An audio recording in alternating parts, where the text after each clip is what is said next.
Here we go. So good morning, everyone, and thank you so much for joining us today. I'd like to introduce Venerable Kalden.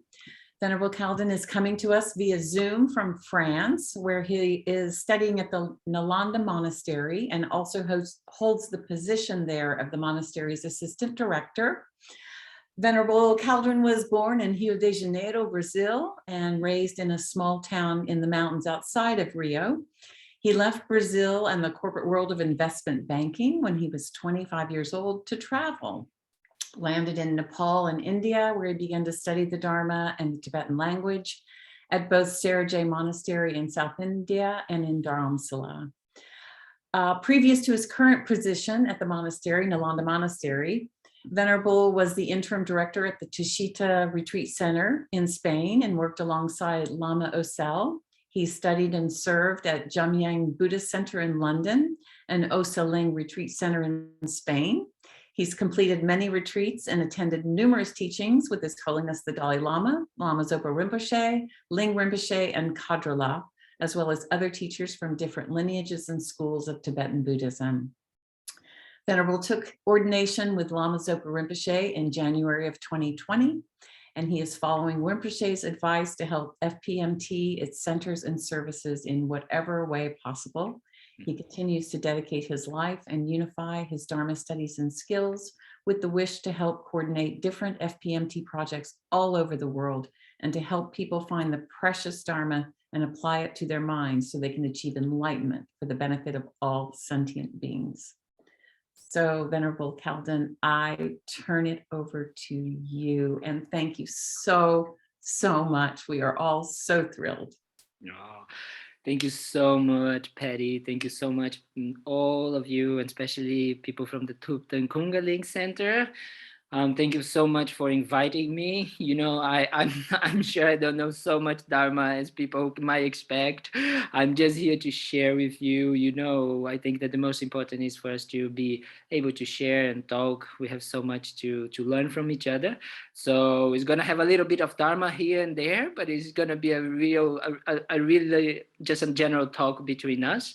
And just wanted to thank everybody for coming. And if we think about today's Sunday, we could all be having a lazy Sunday and doing other things and creating other types of activities. But we all decided to come here together and engage into this activity of listening to someone that is going to talk about some things that might improve our lives. So this is just extremely incredible and quite rare if we think about it, right? There's so many people in the world, so many people doing so many different things, and we are here. And yes, I think the most important thing that is when we always start something like this series of teachings, and we're gonna be here together for the next 4 Sundays. So it's always good to check our motivation, right? Checking why are we here, what are we doing, where is our minds, where is our bodies. So it's very important that we try to generate this incredible motivation to be here together. You know, we can think about all of the strange things that are happening right now in the world. I don't know how you guys are feeling over there in the US about the war in Ukraine, but for us it feels so close. You know, it's just around the corner. We are in France. I'm here in France, and Esther, I heard she's in Spain, so we are here in Europe, and it's just so close by. So it just creates this feeling in the mind that is there. So it's very important that we check where we are so we can decide together to engage into these virtuous activities. So it's very important that we try to generate a positive attitude before we start anything. The motivation is so important in Tibetan Buddhism and in any type of activity that we do, because that's what is going to direct what we do, right? We talk about what are the results of those activities that we're going to do, but all of these depends on our motivation, right? Where to start? Where is the beginning of why we are doing that? So I cannot see the people from Thupten Kongaling. I don't know if we can try to put the video on as well. Yes, now I can see everybody. I think it's easier for me, Nicole, if that is like this. if you can leave it, because like this I can see people over there as well. Thank you so much. I don't know, you don't need to stay over there hanging, holding the computer, Nicole. Well, it's a little confusing for our connection, our Wi-Fi connection. Okay, okay, no problem, no problem. Just We'll no try. problem. We'll try. No, that's great. So as I was saying, motivation is so important. You know, we all came here together for different reasons, for different needs, but maybe we can come to an agreement that in some way, one way or another, we are all looking for happiness and not suffer. This is the basis of what moves us nowadays. We are all looking for ways of kind of like finding some type of peace of mind, especially in our super busy days. We are just running from one place to the other. We have so many activities, so many distractions. So it's so important that we try a little bit, even if for a little bit, to try to go a little bit more inside, right? To try to look inside of ourselves and get this space for ourselves. So I think that is good that we try today. Before we start, we come to this idea of a motivation, and then there's nothing more virtuous than actually thinking about how we can use this time wisely to change ourselves, to open our hearts, so we can become better human beings, not only for ourselves but for others. So this idea of this compassion, or what we call bodhichitta in Buddhism, is this real beautiful idea of wanting to benefit others. And this is the basis of what we call the Mahayana Buddhism. We are here at Tibetan Buddhist center and the monastery here where I am. And what it means, what it differentiates us, it is actually what we call a Mahayana. We are the foundation for the preservation of the Mahayana tradition. I really find this interesting because the Mahayana, many people, we don't understand, or we just talk and we don't actually talk about what Mahayana means. And Mahayana really means this wish to benefit others. I just came from a meeting, from a lunch with some people from Toulouse. Toulouse is the big city that we have here, and we have several different schools of Buddhism. We had Zen, we had Theravada, we have all of these different practices. And then we came together and we were talking about, and one of the things that really unites us is this idea of wanting definitely to be free of suffering and to find happiness. But what really makes us different from the other schools is this active idea, this real wish, this real action mindset that will make us improve ourselves so we can benefit others.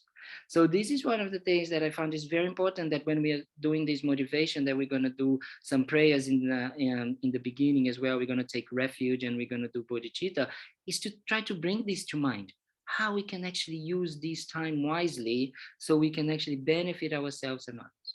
So this is something that is so important that we try to bring to mind.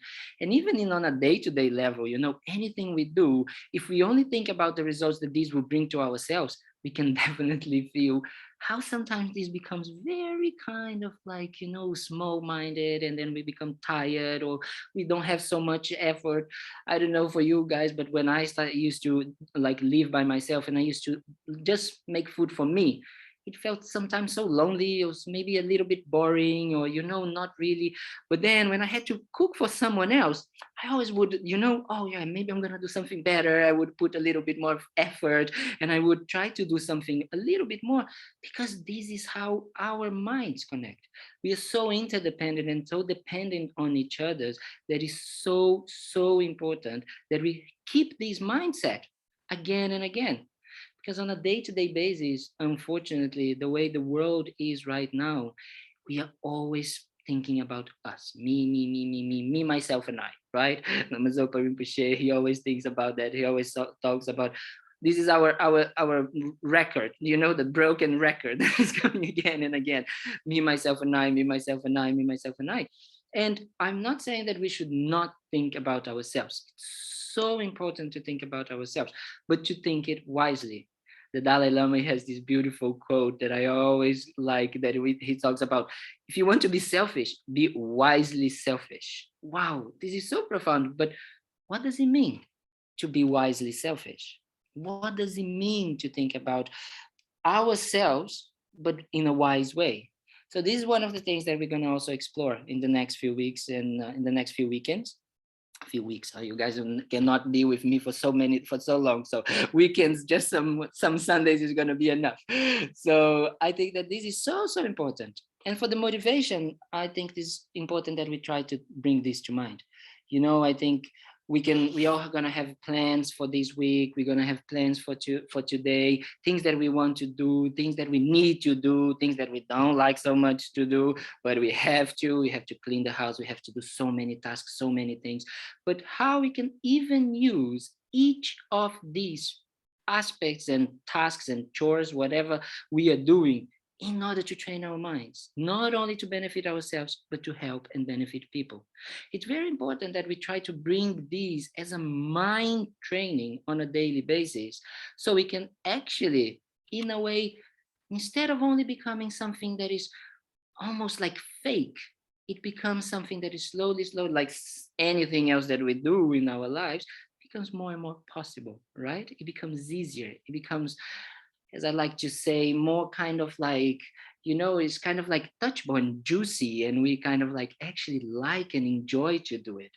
So I think that's very important that we try to bring this to mind, our motivation. Why are we doing this? Why we decided to come here together, people from all different backgrounds, different places, different countries, why we decided to do this today.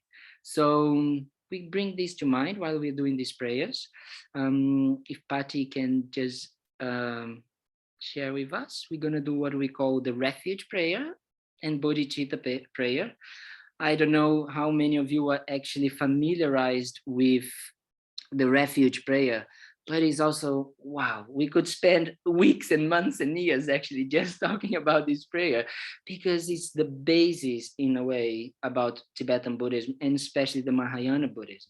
Because we're going to see in this prayer that not only we are going for refuge, but we are also going for refuge to the objects of refuge, and we could explain what these objects of refuge represent in each of the different aspects of them, but also why we are doing it, right?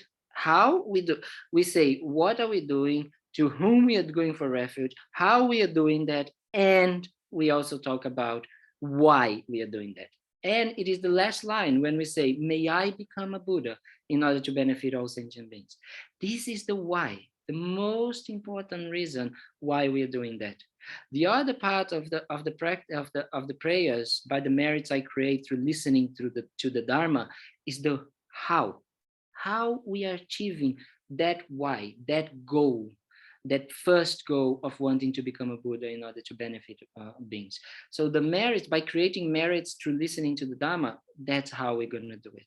And then we go for refuge. And then to what are the objects of refuge? The Buddha, the Dharma, and the Supreme Assembly, or the Sangha, as we say as well.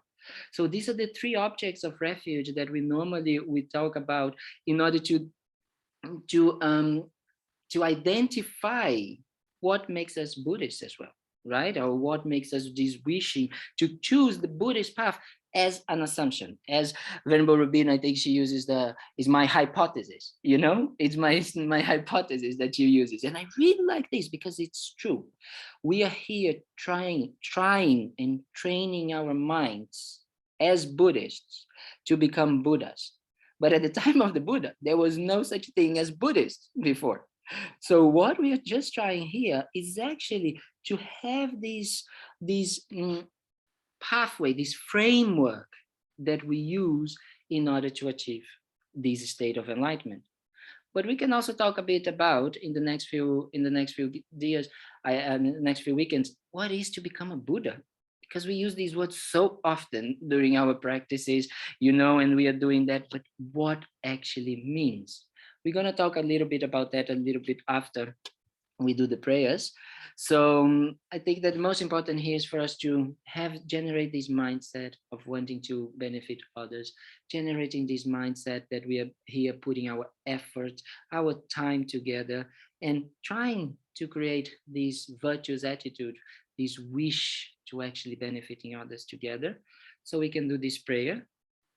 So I'm going to do 2 times in Tibetan, and then we do 1 time in English. Okay? Sangye Chodan Soki Chonam La Janju Bardu Dani Kyapsuchi Dagi Junye Gipe Sonam Ki Drola Panche Sangye Druparshu Sangye Chodan Soki Chonam La Janju Bardu Dani Kyapsuchi Dagi Chunye Gipe Sonam Ki Drola Panche Sangye Drupa Shu. I go for refuge until I'm enlightened to the Buddha, the Dharma, and the Supreme Assembly. By the merits I create through listening to the Dharma, may I become a Buddha in order to benefit all sentient beings. Thank you, Patti. So we could start. One of the things that I said to Patti, I said, oh, what should I talk about? We should talk about, maybe we're going to talk about the four immeasurables, but then you guys are going to have Sangye Kadro talking about the four immeasurables in a few months, in next month, I think. And then I said, no, I definitely cannot talk so well about the four immeasurables like Sangye Kadro. Sangye Kadro is just an amazing teacher about it. So I said, let's try to talk about the Buddhist path in a way, or the Buddhist teachings, and how to integrate that in our day-to-day lives, because that's the most important aspect of it. Because the Tibetan Buddhism and the Buddhism, in a way, it can be extremely intellectual.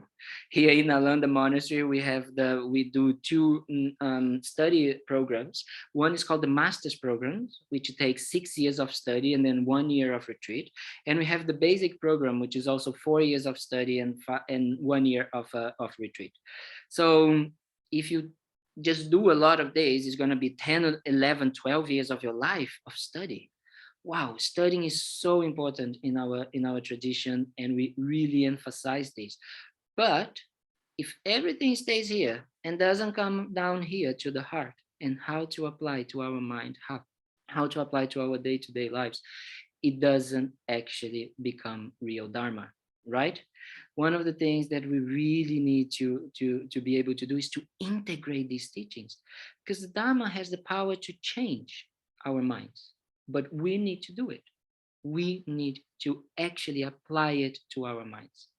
So I decided that one of the things that I would like to share with you. First, I don't know, at some point, Patti told me as well, oh, it would be good if you present yourself, talk about your path, but then only if you guys have interest, and we can talk about later days. But one of the things that I would like to share is the basis of the teachings, it will be the Dhammapada. Dhammapada is the discourses of the Buddha. So the historical Buddha, 2,600 years ago, he gave 84,000 teachings. This is a lot of teachings, and there was no writing at that time. Everything was transmitted by talk, by speaking, right?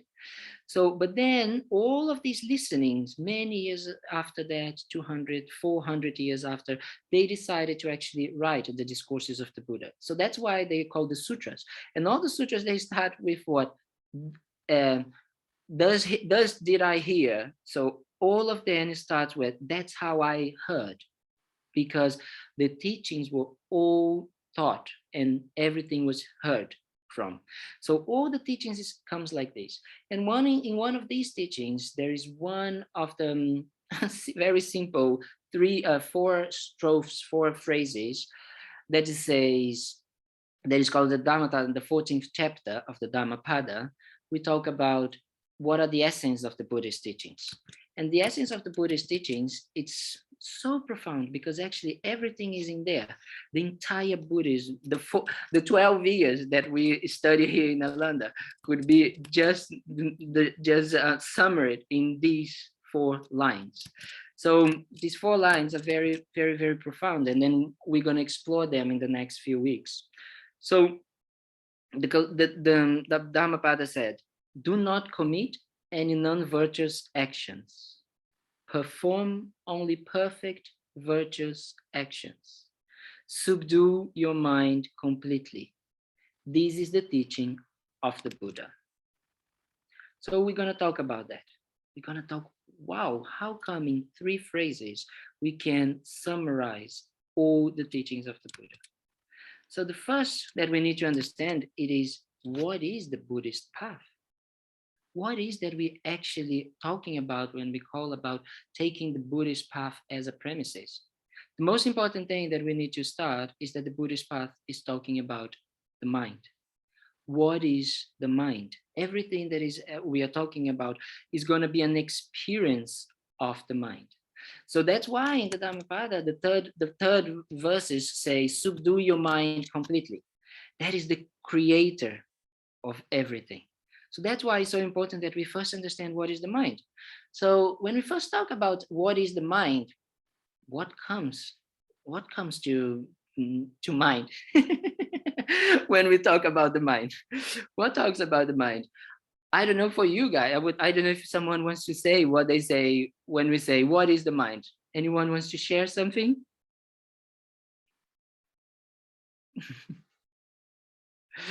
So It I feel is, that. oh, sorry. Sorry, go on, Cecilia. Go on.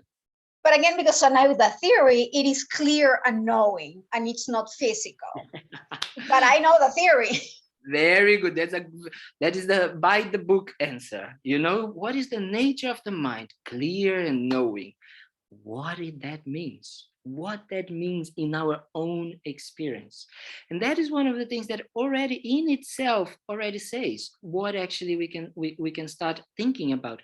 Because the mind, especially in English, has a very sometimes a connotation of being the brain or being, you know, the thoughts. But actually, the mind in Tibetan Buddhism, it has a much more broader perspective. We also translate a lot the mind as consciousness, right? As an entirety. So it's very important that we talk about that, because the consciousness is something much more bigger than just thoughts.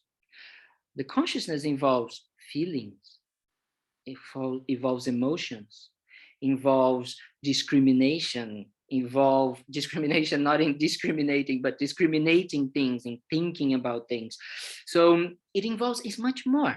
So this is very important for us to start understanding how the minds work, so we can understand how we're going to use our mind in order to achieve what the Buddhist path says about.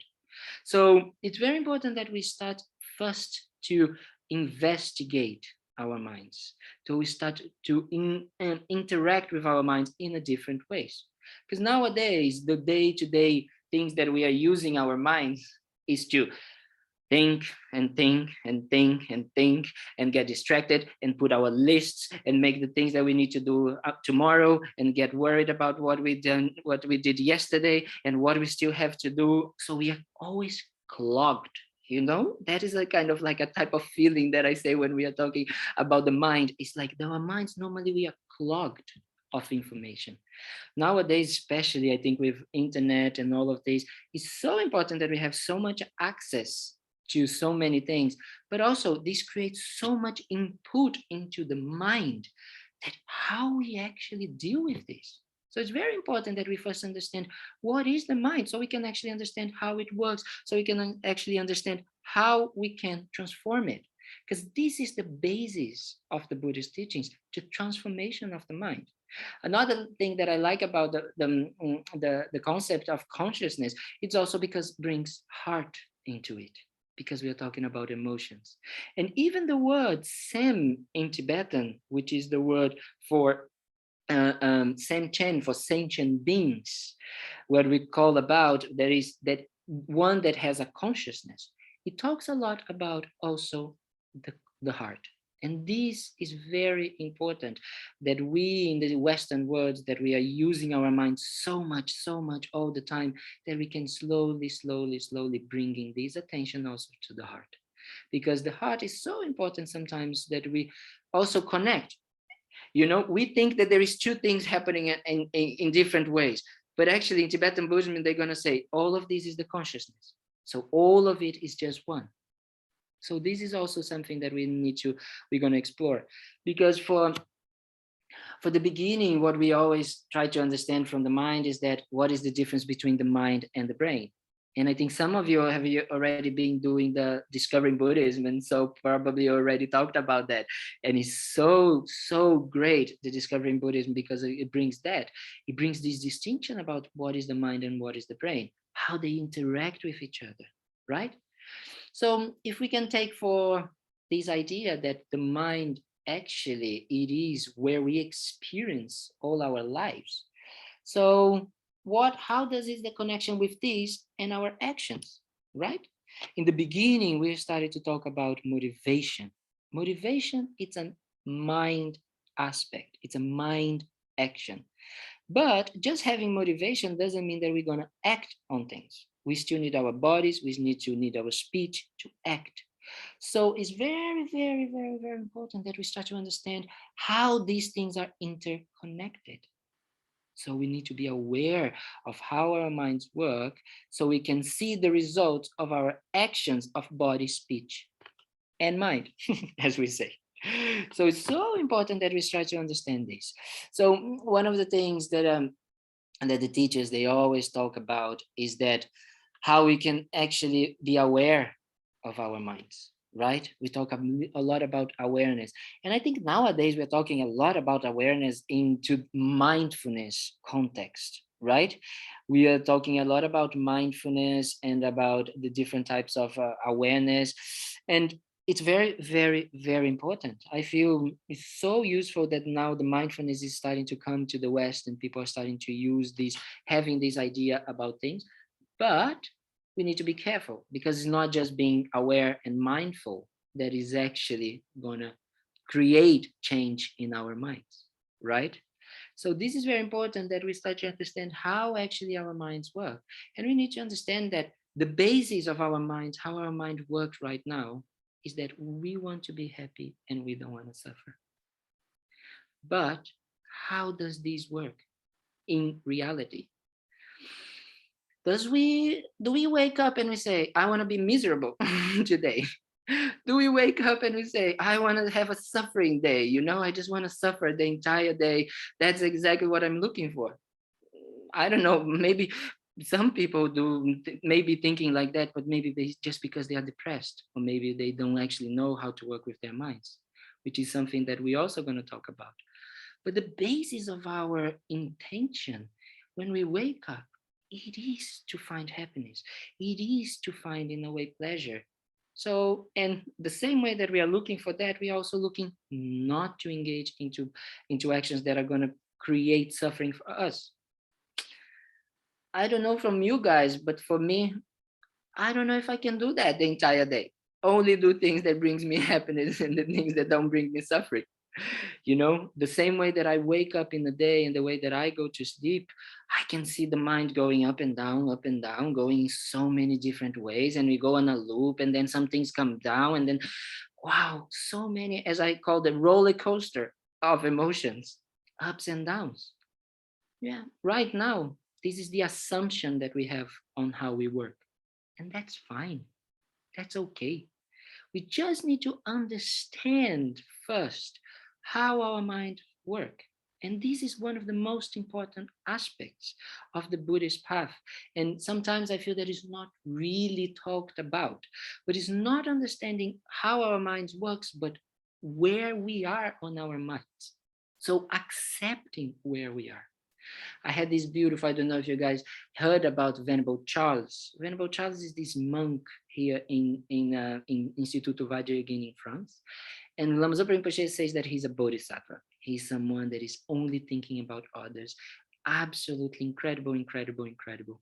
And we were talking the other day and we discussed that sometimes we don't talk about how important it is to accept where we are, to be in peace with ourselves, to know that that's what is happening, not engaging into it, not in putting more fire, more fuel, or trying to transforming immediately, just accepting where we are, our mind states, our hearts, our emotions. This acceptance is the first step for this transformation to happen.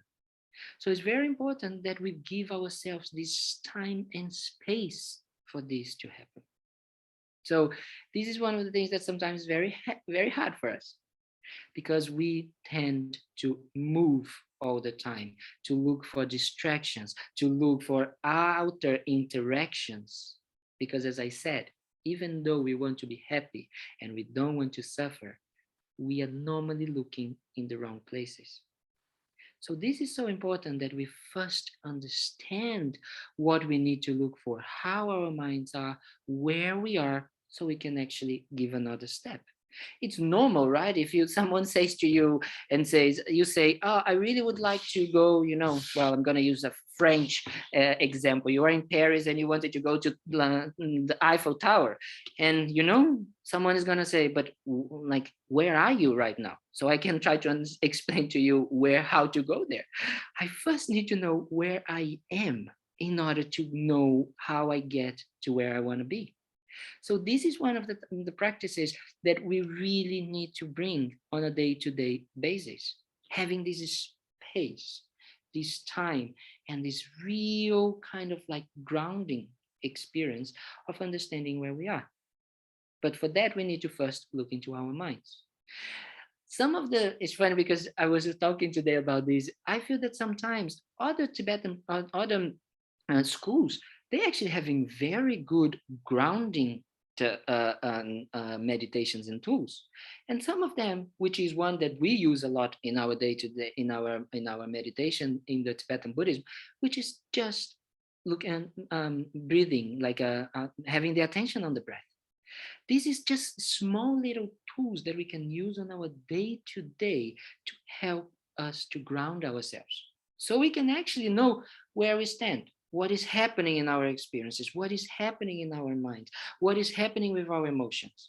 So we need to look for ways that we can go back to this inner view, to looking inside of our minds. I like the concept of the word Buddhist in Tibetan, which is called Ngampa. Ngampa means inner being. That person that looks inside. So it's very important that we try to look and create in our day-to-day these moments of looking inside. I'm talking about like breathing as a mechanism of bringing the awareness to our breath, because it's always there, the breath, right? As long as we are alive, the breath is always going to be there as a possibility for us to go back to. But it can be anything that helps us to ground ourselves. Some people just need to kind of like sit down. Some people just need to drink a glass of water. Some people just need to actually, let it go of all things like phones, turn off, or things, anything that help us to ground ourselves. This is very important because, as I said, if we don't have this first step on knowing where we are, we cannot give the second step about analyzing and how to transform our minds and use the tools that the Buddhism comes and give us to how to transform these situations into ways that to benefit others. So it's very important that we really use our own experiences on a day-to-day life, so we can transform and we can be aware of where we are in order to transform our minds. So this is one of the things that I feel that sometimes we miss in our teachings. Sometimes we go already into how to do things and what are the aspects, and how to the 10 non-virtues, or we talk about many of the other aspects of Tibetan Buddhism, and we think about the precious human rebirth, and we're going to talk about impermanence and death. But first, we need to understand where we are, where we start, from where we start. So I'm going again and again on this because this is one of the things that I feel that sometimes it misses on our tradition. Because if you think about Buddhism in a way, the way it started in Tibet, it was already for people who believed in many of these things, or who already heard about these things. This is everything new for us.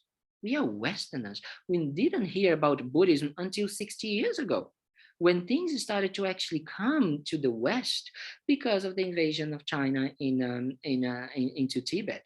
So it's very, very, very new. And it's our job as practitioners to use the Tibetan Buddhism and the Buddhists from that the Tibetans brought, and how to apply to our own minds and our day-to-day lives.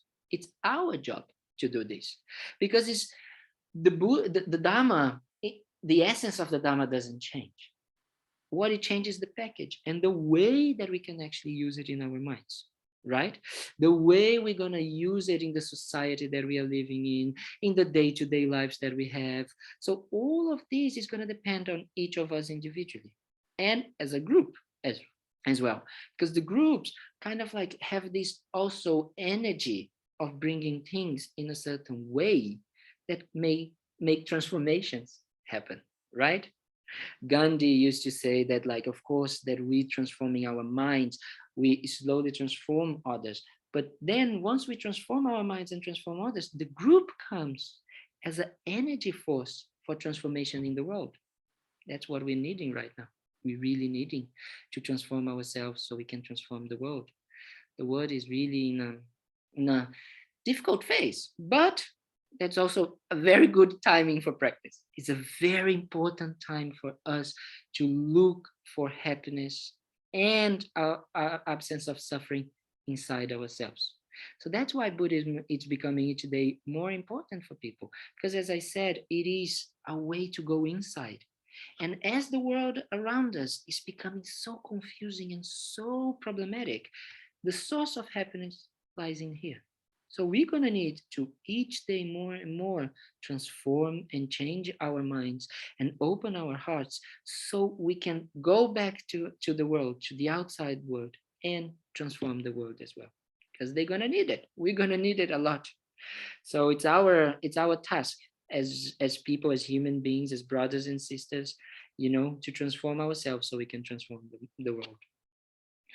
So we were talking about, everyone has any questions? I'm so sorry. I'm just blah, blah, blah here. And then I don't know if anyone has any questions or any things that you would like to also to add or to talk about. I'm very, very looking forward that these also can be something very interactive.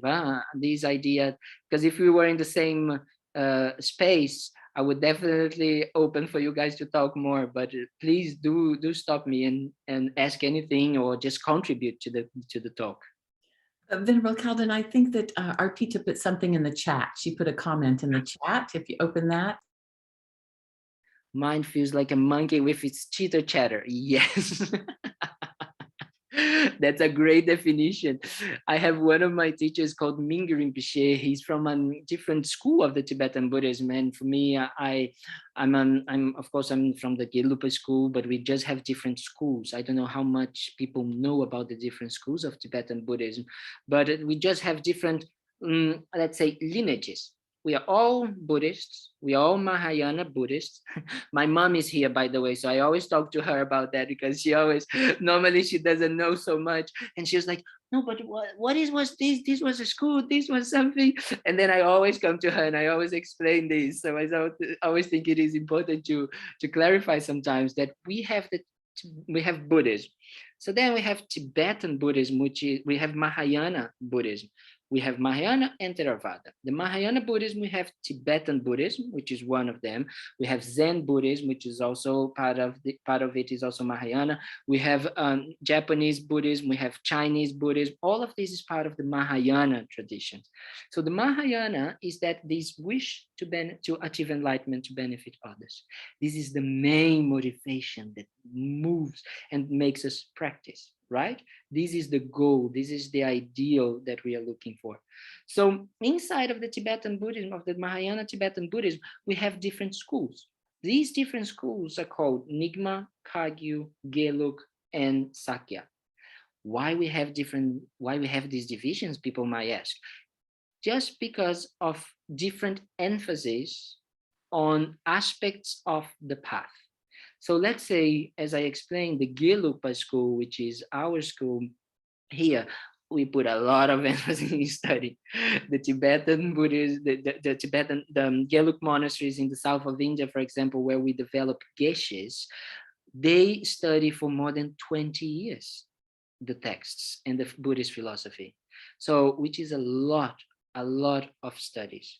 Other types of schools, they talk about more about putting emphasis in retreat. So they do solitary retreat almost from the beginning. So people go into the 3 years, 3 months, 3 days retreat, as they call, and from their experiences, they already start slowly to get some teachings. Some others make a lot of emphasis on practices, deity practices, like Medicine Buddha that I know that you guys do in the center, or Tara, or Guru Rinpoche. So it's just different emphasis on the path and on the way to achieve enlightenment.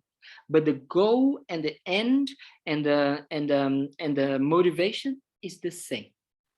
So why I was talking about the Tibetan Buddhists, because I was talking about that there was the 4 different schools, and then I lost it actually. I started to talk Mingyur about Rinpoche. Mingyur Rinpoche. Exactly, that's what I was going to think. I was coming back to Mingyur Rinpoche, and Mingyur Rinpoche, he actually talks about what we call the monkey mind, and the monkey mind is exactly how our Arpita described it. It is all the time jumping from one place to the other. This is how we are right now. That's why I said about that is so important that we analyze this where we are right now. And that's why it's so important that we define and we understand how our minds work right now. And right now, the status quo of our minds, or the where we are with our minds, is that it is just jumping from one place to the other. You know, so many times is like we can see that in our day-to-day lives. You know, we are kind of like doing the dishes, and the only thing that we are not thinking about is how to do the dishes. We are programming our entire life. We are doing everything. We are thinking about how we're going to do, what we're going to do after, what we have to do. But doing the dishes is just forget about it. You know, it's kind of like we didn't even know how we actually finished, and we're already drying, or we're already putting away, or we're already doing something else. It's just forget about like actually being there doing the dishes. Or even when we are driving a car, which becomes even more dangerous, because many accidents comes from that, because we are not actually present. You know, we are totally dispersed, and the mind is blah, blah, blah, blah, blah, coming, and we just lose ourselves. We just like actually lose what we are actually doing there. So definitely it is, I'm going to emphasize this again and again today about how it is important for us to know where we are. I first heard about this in one of the teachings that I had from an incredible teacher. And he said, more than knowing the entire path, it's to knowing where we are. Because if we don't know where we are, we cannot start the path. So one of the suggestions that I feel that it is that we can bring to mind, and I'm going to give you guys this as a homework for next Sunday.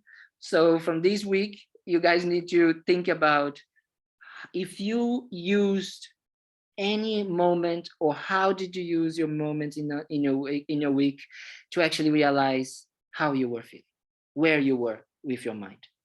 So during the week, just think about, stop. If you remember, like, oh yeah, Kalden said it, and Venerable Kalden said about this, what he would say, oh yes, let me think about how I am. Try to just do this exercise. Just try to during the week, whenever you remember, you say, okay, let me see how I am right now. I'm feeling anger. I'm feeling tired. I'm feeling happy. I'm feeling sad. I'm feeling whatever it is. Don't go into the feeling. Don't try to get a story. Don't try to do anything. Just to name it, just to express what it is.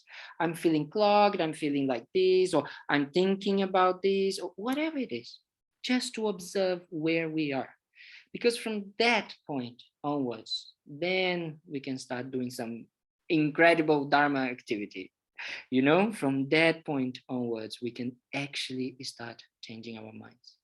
So this is the first homework for next week, for this week, and then next weekend on Sunday we're going to talk more about this. I want to hear more about how it was, because this is one of the things that once we start to realize where we are and how our minds work, then we start to understand the importance and the beauty of meditation.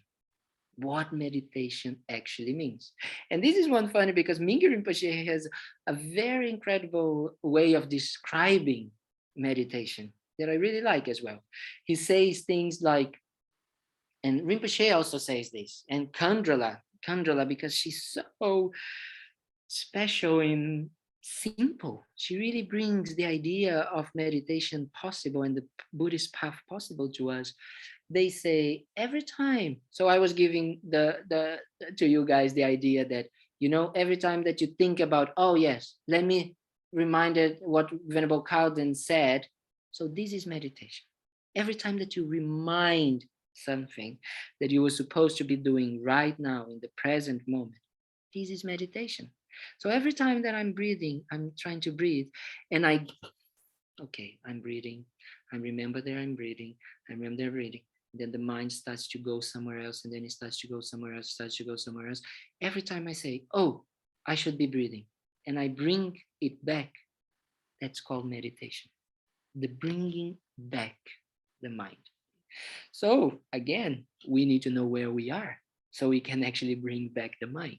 We need to first, in this example, when we are doing the meditation, when we're doing the breathing, I first need to say, I'm not paying attention in the breathing. Let me bring it back. So that's how it is first. First, we are aware of what is happening in our mind so we can actually bring it back. So this is another example to understand how it is important to know where we are with our minds. And this with anything that we do, where we are, and then we can transform. Then we can bring it back. Then we can bring it to the object again. So this is also very, very, very special as a way to transform our minds, as a way to kind of like start the Buddhist path. It needs to start from there. So this is one of the things that I feel that we can talk about. Sorry, Patty, you said that you wanted me to talk a little bit about my experience or something like this, because I don't know, it's already 10 to 6, and maybe in the end we could do a little meditation as well. So yeah, we still have almost 50 minutes. So yeah, if we wanted to talk about your journey on how you get where you are, how you brought yourself to where you are from being aware of where you were. Yeah, so maybe tell us how you figured that out, how you figured how to bring yourself back to where you. Very good. Very good. I think that the only thing that I can share with you guys is it's a little bit about how Buddhism transformed my life, and how kind of like these teachings, these incredible teachings, actually brought so much of change and joy and many things in my life. I was born in Brazil. I was living in Brazil, and my parents are both doctors. So they never actually thought about money or about anything besides actually helping people. It was so special to actually see these, that in the family, both of them, they were always talking about others, always thinking about others. Many times, we were having lunch, and then suddenly there was a phone call, and one of them needs to go to the hospital, one of them needs to go to other things. And this was a very beautiful way of seeing how actually on a day-to-day life we can actually think about others. So this was the basis of where I was born. But the mind always thinks about different, right? We think that actually, because my parents, they are not thinking about money, so maybe I can actually get money so I can actually give back to them a little bit. So I decided to do 2 universities. I decided to study law and accounting because I wanted to make a lot of money and very fast, so I could actually get back to my parents, because I'm the youngest of 3 children, 3 boys. So I never had any new clothes or any new shoes. Everything was used by the, by the older brother, the older brother, the older brother. So nothing was new. I never had new things. So for me, this was not really the real motivation of making money, of really looking for money. But So then I decided to study, and I was studying. I had classes in the morning, and then I was working in the afternoon, and then I had classes in the evening, all of this for 5 years. So I started to work on a bank, and things started to go very well. And you start to say, oh yes, now I'm doing it. I'm living the dream. I'm young, I'm making money, I'm having freedom. And this hole was so even bigger. This unhappiness, unsatisfaction, it was even bigger. So for me, it was very, very, I don't know how to say, but it was very disappointing, because I thought that I was doing what I was supposed to be doing, to actually get a career, to get a job, to do well, but it was not working. So my mom is a psychiatrist, so I started to do therapy at the time with a psychologist, and I started to do meditation, and I started to do yoga at the time. And all of these things started to give me a little bit of possibilities of actually seeing that I didn't need to do this to myself. I didn't need to stay in a place, in a way, doing things that I was not happy with, if I was the one creating that situation for me, right?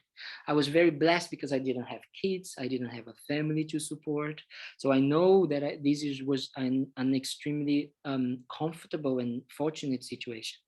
But I knew that I needed to change something, because I was not very happy. I was, you know, um, just like not having very like good, let's say, beautiful friendships. All of the friendships started to actually go because I didn't have time to nourish them. I didn't have time to take care of myself. I didn't have time to take care of, to see my family. So all of the things that actually matter in a way, they started to go away. So I decided, in one time when they actually decided to give me more money and more things, I decided to say, I'm not gonna do that. It's either now or never, because either I'm gonna stay stuck here or I'm actually need to go. So I was 25 at the time, and I decided to leave. And I said to them, no, I can stay until 6 more months and all of this. And I remember the business partner that I had, he said, I want you to leave in 3 weeks, because I cannot see you.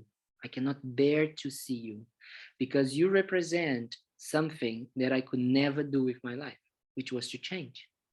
He could not understand how someone didn't want his life, how someone so young that could have the entire like possibilities of getting at the same age that he was 40, 45, and have the same lifestyle, was saying, I don't want that. I want something else. So for me, it was very, oh, wow, because I didn't know what to do yet. I was thinking about traveling. So then I stayed for my mom's birthday, and then I left for traveling. And I started to travel because I needed to detox a bit. I needed to really detox my mind from the environments, from all of this. And then I finally got into India, and I went first to a place called Amma, the ashram of Amma. Amma is this woman, this Indian woman who gives hugs to people. I don't know if any of you have ever heard about it. She's this wonderful woman that gives hugs and talks about love. And then I said, that's what I need. I need a good hug, and I need listening a little bit about love. So I was over there, and it was a big ashram, which is a community in India, in South India. And many, many, many people were talking about how actually they, like, their needs and meditation, but there was not really a real structure. But we used to serve a lot. So I started to serve in the composting. So that means we used to wake up at 6 in the morning and take off all the garbage of a 3,000 people place, and all the cow dung, all the leftovers of food and all of these, and then put it into these big tables and, make it like mix them and all of these. And for me, it was such a wake-up call, how actually I was transforming my mind already there. I was transforming who I thought I should be, who I thought I had to be, as the businessman, the successful person. And I'm now there in India, putting my hands in cow dung and leftovers food. So it was such a big teachings on my own view of myself. that I didn't realize that I was the one creating that, because I didn't know where I was in my mind. But anyway, so then I started to think about, okay, I really want to go deeper and deeper, but here maybe, it's still not, there is no structure. I don't understand exactly how we are transforming our mind besides of just serving. So I had to leave India to go somewhere because of the visa, and I bought the cheapest ticket to Nepal. And when I was there, about to leave, there was a woman who was in silence in this ashram. And she came to me and she said, I've heard that you were going to Nepal. She was in silence. So she came and talked to me during the 3 months that I was there. She didn't talk. Then she came and she said, I heard that you were going to Nepal. You should go to Koppan and you should meet Lama Zopa Rinpoche. And I said, I have no idea what Koppan is. I have no idea what Lama Zopa Rinpoche is. I just wrote down, and then, okay, leave it there. So I took the plane and I arrived in Kathmandu, and someone had told me, go to Bodhanath, which is this beautiful place, Tibetan place. Bodhanath is this aspect. Kathmandu is extremely difficult, harsh conditions. Most of the streets are kind of like dirty roads, with lots of kind of like clay and kind of muddy. So it's a very tough place. And then you have this beautiful area, which is called Bodhanath, when there is a big stupa and all these Tibetan monasteries around.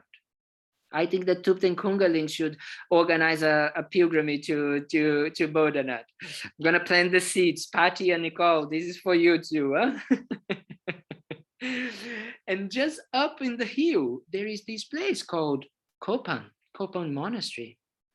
But I didn't know. So I went around and I got into this beautiful monastery. And I said, I want to be here. Wow, what is this place? And they were starting a practice for the entire day. And I just stayed over there from 9 a.m. to 9 p.m. I couldn't just move. I was just there listening to that. Then when I came out, I asked the guy, I said, do you know a place called Koppan Monastery? Yeah, of course, Koppan Monastery, just over here. So I went to Koppan Monastery the next day, and it's on the top of a hill, and you have this beautiful view. The air is fresh, it's beautiful, so well taken care. And I said to one of the monks, I want to stay here. I want to stay. And the guy and the monk said, well, you have to do a solitary retreat, or you can join one of our courses. We have an introduction to Buddhism course, which it takes 10 days, starting tomorrow. And there's one left space. Do you want to stay? And I said, yes, I want to stay. So I stayed, and I remember as if it was yesterday, and this was almost 8 years ago almost, that it was just absolutely incredible how the teachings, it was just touching my heart, just remembering something that would just actually make so much sense for this void or this hole that I had inside. And on the second day of the teachings, there was a little note saying, water bowls offering, we need help. And I had no idea what water bowls offerings meant. And I was saying, okay, so who do I have to talk to? Oh, talk with Anila Tenzing, Venerable Tenzing, this nun. Okay, so I came to her and she said, okay, 4:30 in the morning tomorrow, you come here and we're gonna do this. And I was like, 4:30 in the morning, oh my God, really? Okay, where am I going? Okay, so I go over there 4:30 in the morning, little zombie, and we start to go up from the, the main meditation hall, and we go up and we go up again. And we arrive into this room full of beautiful statues and tankas and light everywhere and lots of water bowls. And then I say, what is this place? And she said, oh, this is Lama Zopa Rinpoche's place. And I say, I've heard this name before, Lama Zopa Rinpoche. And where is Rinpoche? Oh no, Rinpoche is not here. Rinpoche is traveling, blah blah blah. And I said, okay. So we started to do these water bowl offerings. I don't know if you guys can see it over here. So it's like these little bowls that we fill with water, and we have like all of them. Each of them has a meaning. we actually offer as an offering to welcome the Buddhas every morning. So we do these offerings every single morning. So there was more than 450 of them, you know, and different sizes and different things. And we used to do this every single morning. And this was Nepal in January or February, I think. So it was cold. So it was incredible. But I remember that the Anila, the nun, she said, every time that you are putting the water, you think about something that you would like to offer to people, something good that is happening in your mind, something that you would like to offer. And it can even be if you are kind of like missing to wanting to have a pizza, you can offer, may everybody have pizzas, may everybody, you know, having their wishes in a way fulfilled. And I remember that I stayed doing this for the first 10 days courses, the 10-day course, and my mind just became so peaceful, just so open and relaxed. Even though it was 4:30 in the morning, it took us 2.5 hours. We need to go with these buckets of waters from here and there and all of this. But it was something that really calmed the mind. And then the first course finished, and another one was starting, which was called Lojong, which is called mind training. So I was so enthusiastic. So I stayed for that as well. So I stayed for 1, 2, 3, I think I did almost 4 courses for 2.5 months, 2 months, I think I stayed.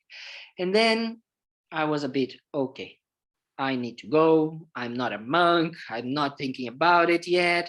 I need to get out of this monastery. This is becoming a brainwashing, you know, all of these things that comes when you start to do it. And then I said, and then the nun, she said, oh, no, stay. Lama Zopa Rinpoche is going to arrive in 5 days. You should stay. And I said, okay, I'll stay. So I continued doing the courses and I continued doing the water bowls. And then the day of Lama Zopa Rinpoche started, you know, oh, Rinpoche is coming. So all of these monks, Koppan is it's a monastery for Nepalese and Tibetan monks. And they have around 350 monks. And down in the hill, there is a nunnery with 450 nuns. Very good. We like that there's more women than men. We need more women teachers, more women also teaching the Dharma. So there was lots of, and all of them, you know, with katas, which is this white scarf that we have over here, that symbolizes a way actually to offer our wishes for the, like, good wishes for the teacher, and he put it on our head as a blessing, as giving us blessings. So we all with these katas, all of us and the Westerners, and 1 hour, 2 hours, 3 hours, 4 hours, Rinpoche doesn't arrive. And I'm like, who is this Rinpoche? Oh my God, you know, what is he doing? The mind starts. And okay, now Rinpoche is coming. So we're all there, and I couldn't see Rinpoche because there was a big line. And I hear Rinpoche laughing. Like a small little girl when she laughs. And I just start crying. I couldn't stop crying and crying and crying and crying, and feeling that something very special was happening. And then I saw Rinpoche. And for those who know Rinpoche had a stroke, so he doesn't move part of his body. So he has a lot of difficulties to actually walk. So he came walking and putting the scarf in each of the monks, in every single person, even with his difficulties to walk and his difficulties to move. And he was putting. And I remember that in my mind, there was just one phrase. Now we meet again, my friend. Now we meet again. Now we meet again, my friend. And I just couldn't stop crying, and I couldn't stop just feeling this incredible experience of seeing Rinpoche. And Rinpoche came and he put the kata and he did it like this. And then I said, that's it. That is the beginning of the end of my life. I just want to serve this person for the rest of my life. I had no idea what that means. I had no idea how to do this, but I just wanted to really be able to do it. So next morning, 4:30 in the morning, I'm over there to do the water bowls, and the nun said, don't talk to Rinpoche, don't bother Rinpoche, And I was a bit freaking out, you know, what is gonna happen? And then I'm there slowly putting the water, trying to not make noise. And I hear this noise.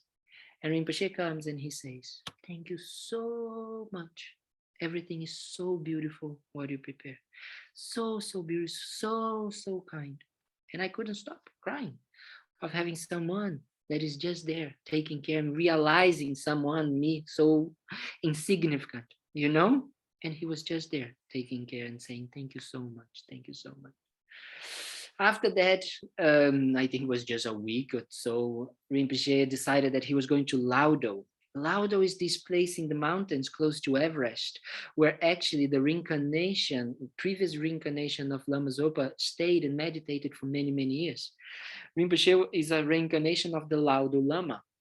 So he was recognized, and the people gave this space for him. So he created a little retreat place. For those of you that like austerity and hardcore things, that's the place to go. In the top of the mountains, beautiful, beautiful place. And then I remember that Rinpoche decided to go after 7 years that he was not there. And the nun said, you should go to Laudo. And I said, okay, I'm going to Laudo. I don't know where it is, but I'm going because Rinpoche is going. So I'm going to Laudo.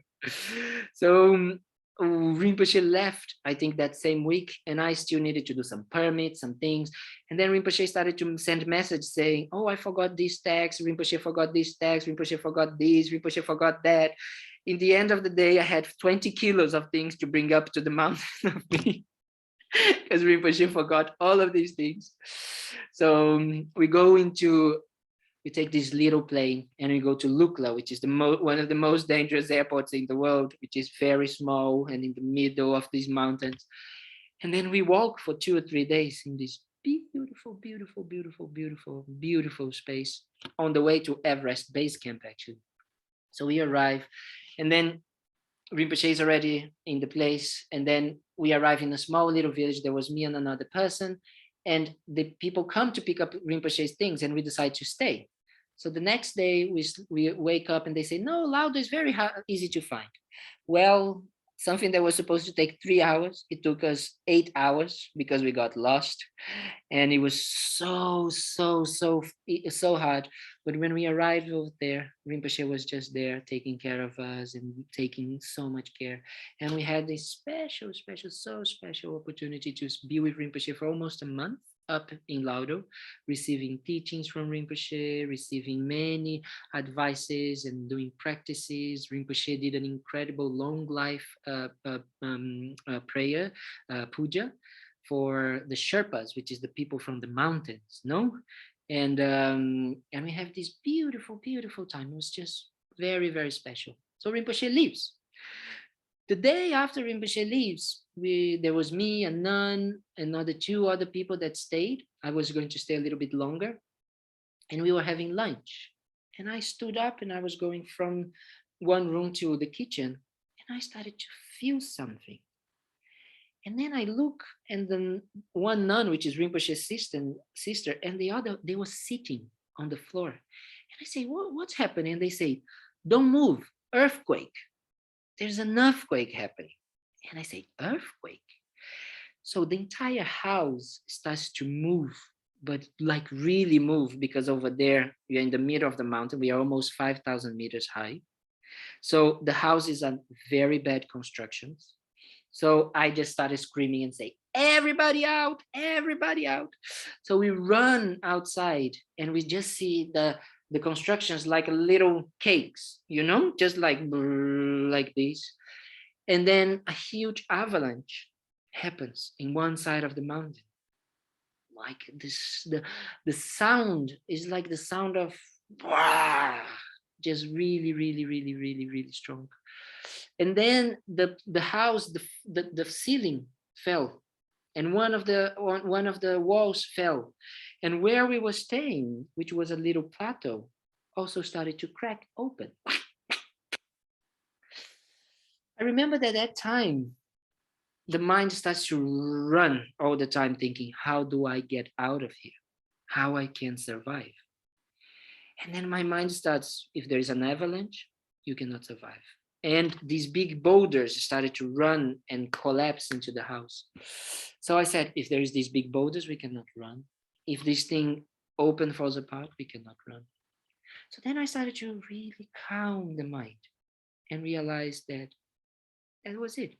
Life, it is about dying. Dying is part of life. That this is going to happen sooner or later with each and every one of us. So we need to prepare for that. And I remember looking at my hands and saying, these are not going to be here anymore. When I wake up in a different life, this is going to be a different body. And I remember thinking what my parents would say. And I realized that this moment of actually dying and in some ways leaving, it's me with me, let's say like that. So everything became very subtle, very, very, very peaceful.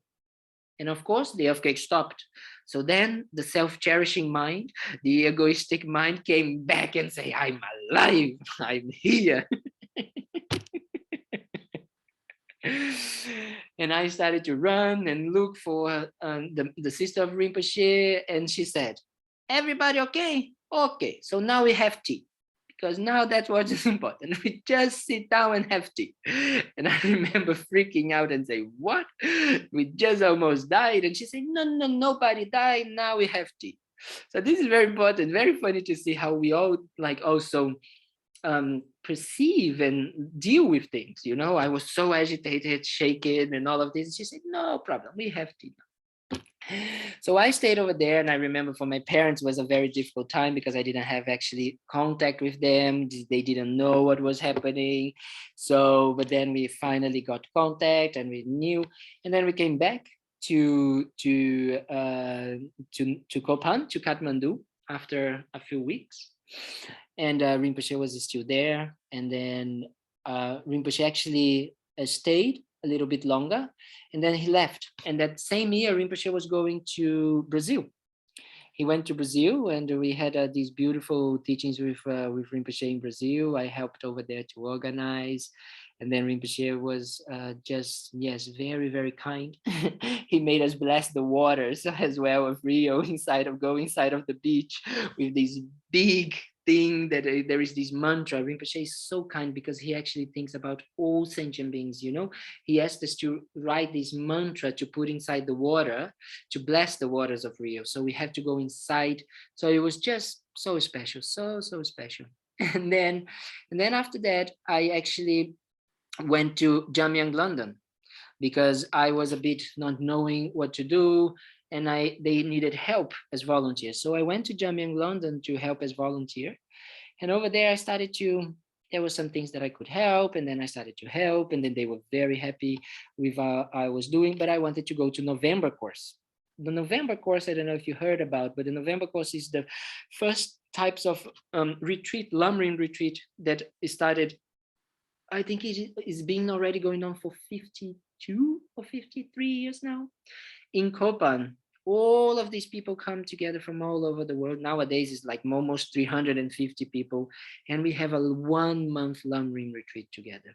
It's extremely special.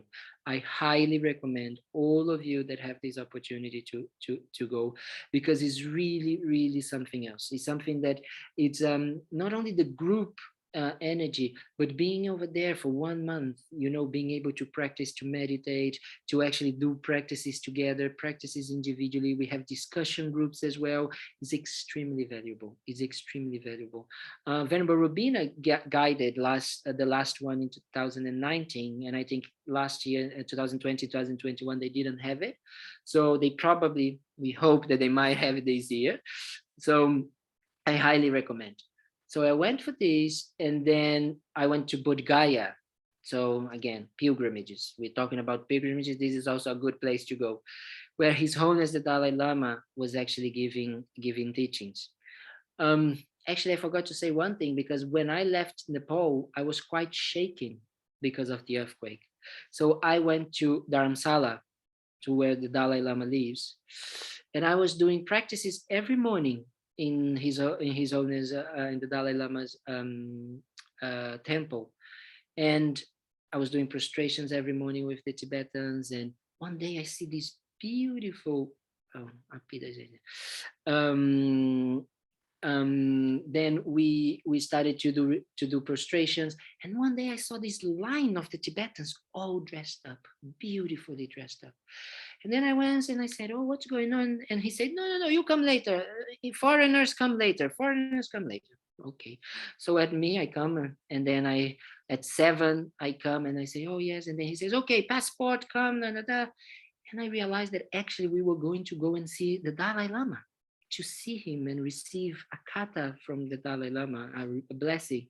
And we were a group of 6 people that went together, and we have these. And I remember the first time that I saw the Dalai Lama, it's very funny because the first time that I saw Rinpoche, it was Bodhichitta. What Bodhichitta really means, what compassion towards all sentient beings really means. You know, I'm here, blah, blah, blah, I'm here taking all of these things, but actually Lama Zopa and these big teachers that we have, they are the embodiment of Dharma. It's just absolutely incredible.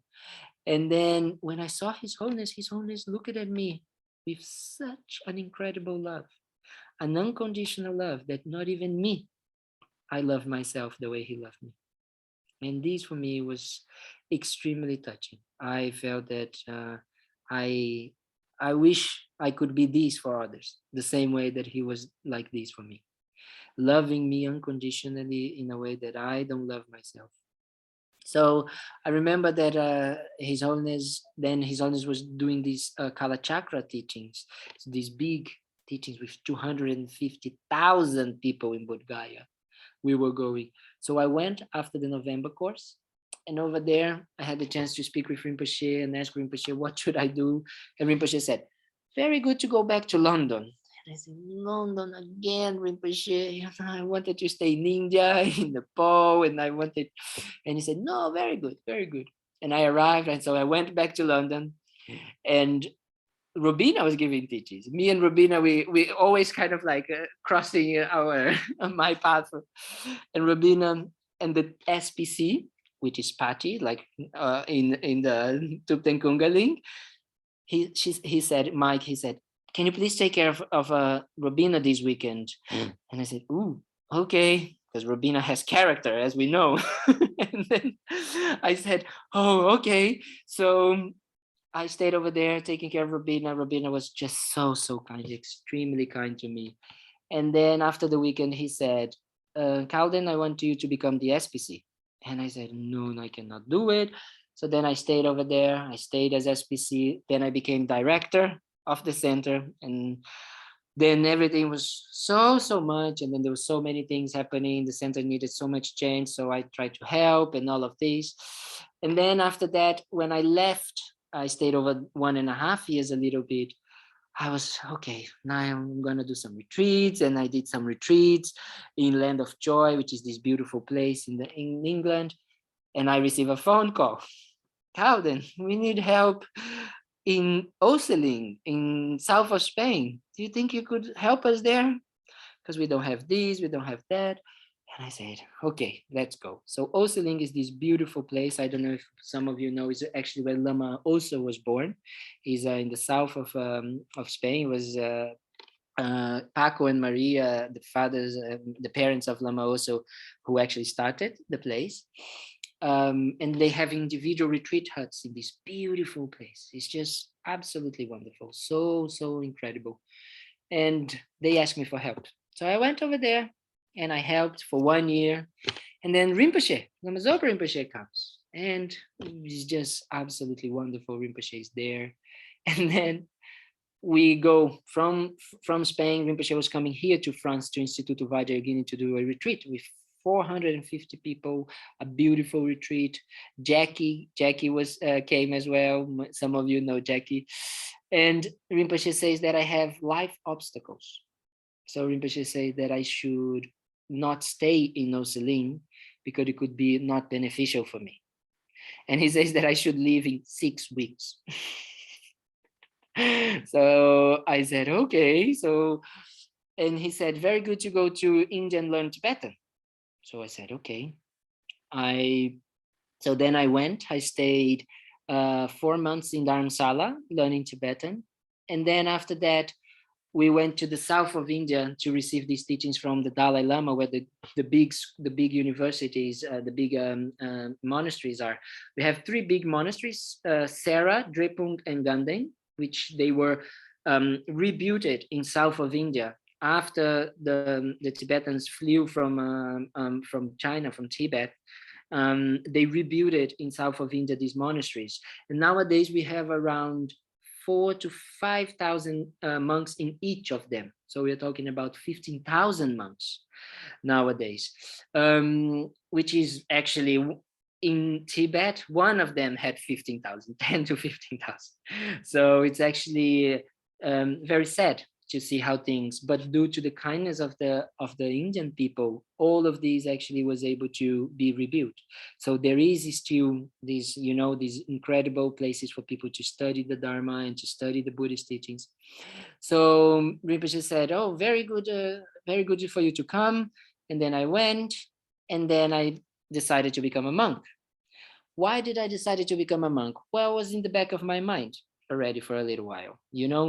I was thinking, what can I do? How I can use my life useful? I always wanted to work with Doctors Without Borders. I always wanted to work with things like going to Africa and, help others. But I realized that changing my mind so I can actually help others so they can change their minds. It was something that I felt it was so meaningful and that was so hard to do in a way, but so also important that I said, okay, this is a commitment to myself and to others, because not many people actually have the possibilities to devote their lives to study and practice the Dharma like this. So I decided that if I could do this in order to benefit my own path, so I can benefit others. So I decided to try to be a monk, because being a monk, it's a daily decision. We are each and every day, we are deciding to continue with the vows, to keep those vows, to keep this motivation, this aspiration of actually wanting to benefit ourselves and others. Recently, we had 1 week ago, actually, we had one of our monks that decided to disrobe, which unfortunately in the Western world, it's quite normal because it's very hard. It's very hard to keep the vows, to keep these aspirations, to keep these wishes, to actually continuously be working on yourself. Because on a day-to-day basis, the world is saying the opposite. Go outside, get more distractions, buy more, do more, look for more and more immediate things, immediate food, immediate relationships. So the world is just bombarding us like this. And doing this work, as I said, being Buddhist, to go inner, to go inside, is swimming against the current, right? Which is very hard, but it's the most fulfilling thing I've ever done in my life. It's the most special and profound thing that we can do with our lives. To be able to look for happiness and to find happiness inside oneself is the most virtuous and the most incredible and fulfilling things we can do. So I've been here. It's been more than 2 years now that I'm a monk, and I'm here now in Kalden Monastery, which is a incredible place. We are so lucky to have a place for Western people. The good thing is that we also now have a Western nunnery just around the corner from here, with nuns as well. So all of you that want to also try the path, we also have space for men and women. I feel that this is so important because in the past, especially in the Tibetan culture, the women didn't have so many options of study and places. And even in the Western, you guys have an example, Venerable, I forgot her name. Annie, your resident teacher, the resident teacher. Venerable Tendron? Tendron, exactly, sorry. Venerable Tendron. So Venerable Tendron, she is an incredible teacher, but she's alone, which makes things extremely hard. extremely hard. So she is incredible, so kind to be able to be there, to be able to know, to kind of like continue her practices, continue her way of teaching, because she's also an incredible teacher. And now she's received some advices from Rinpoche to do some retreats. So it's also so special, just so special. So we are very, very fortunate that in the West we have places to be able to do this. But the same way, not everybody needs to become monks and nuns. This is not the path for everybody. And thankfully, it's not the path for everybody, because there's not need, because we are all different. We all have our own karmas. We all have our causes and conditions. We all have our ways that we can actually work on our mind so we can benefit to others. Why we all say that we need to become a Buddha? Because each and every one of us, we have different karmic connections with different people. That's why we all need to become a Buddha, because people in Puerto Rico have connection with Javier. So Javier needs to become a Buddha so he can benefit people in Puerto Rico. Esther has people in Spain, so she needs to become a Buddha so she can benefit people in Spain. And all of these people that actually we know and we have these karmic connections, that's why we need to become Buddhas, to benefit them. So we all need to become Buddhas so we can benefit each other. That's why it's so important that we talk about becoming a Buddha, because we all are needed in order to benefit others. We are all interdependent. So this is kind of like give us also this encouragement, but also this responsibility to work on ourselves, this responsibility to try to open our hearts and work on our minds. So that's why places like Thupten Kungaling are so important. They are just a place of light in the middle of the chaos that we live. That's why it's so important that we are here sharing, talking, experiencing, just trying our best to become better human beings. That's what we're doing. And that's already good enough. We just slowly, we try again and again. We just try to see how we can actually develop our hearts, develop our minds. Slowly, we're going to hear these teachings again and again and again. And they're going to say, oh my God, but I already heard this. Oh, but every time that someone talks something, another drop comes, because someone brings in a different perspective. Someone brings in a different way, because we also change. We are also doing things differently. So we are different than who we were yesterday. So today, something is going to touch us in a different way. So that's why so precious that we are doing that. So now that we are coming to the end, I think that we can just, I don't know if anyone has any questions or anything like this. Or Nicole has any questions as well from the people over there in Thupten Kungaling.